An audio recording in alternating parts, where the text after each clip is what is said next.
is invest for the future. While we're fixing the current mess, we must not shortchange our future growth. We cannot. So here, and only here, do I believe that borrowing is appropriate.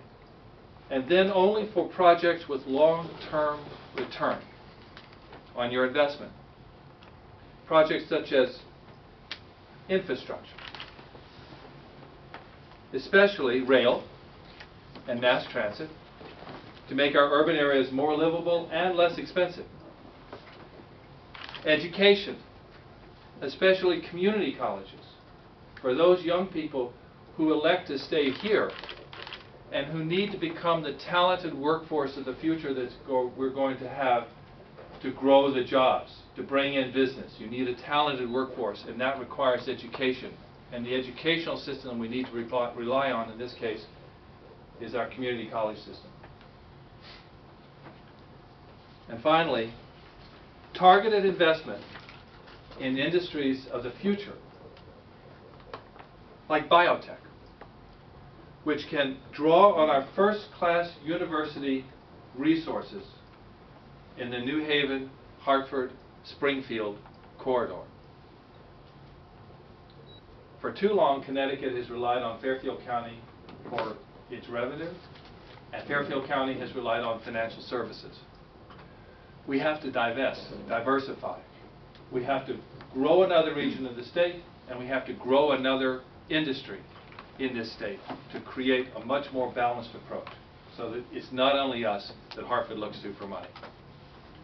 So none of this will be easy, but next year we're going to see a whole new team in Hartford.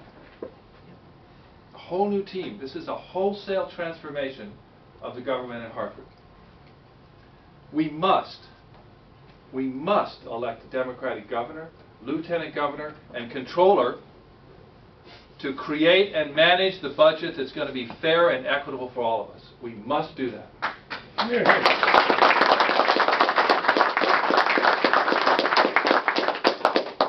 We need to re-elect our terrific treasurer, a woman who has kept our money safe. We need to re-elect Denise Napier. And we need an attorney general to continue protecting our rights and our communities. And so we've got a terrific team. We're going to have a terrific team in November, and we need to support them at the local level. And we also need representatives in Hartford from the local level who are willing to do the hard work, look at the difficult problems, come up with sensible and fair solutions, and then communicate that back to the communities that we come from. Because when we share the pain, people are going to have to understand why it is, where we're going, and how we're going to, at the end of the day, be successful. Because we can be. So, I ask for your help. As Rudy said, I'm going to need your help. We're going to need help up and down the ticket. And by the way, we also have to return our Congressman Jim Himes to Washington. Absolutely.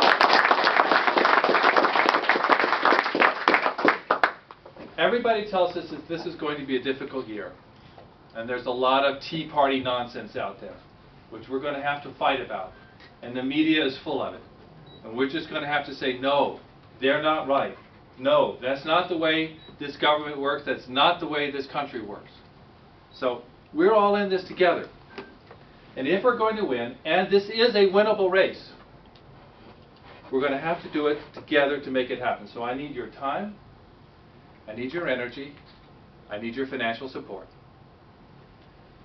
And in return, I promise an all-out effort in every town to get the message out, to bring the victory home. So thanks again for coming tonight. Let's get to work.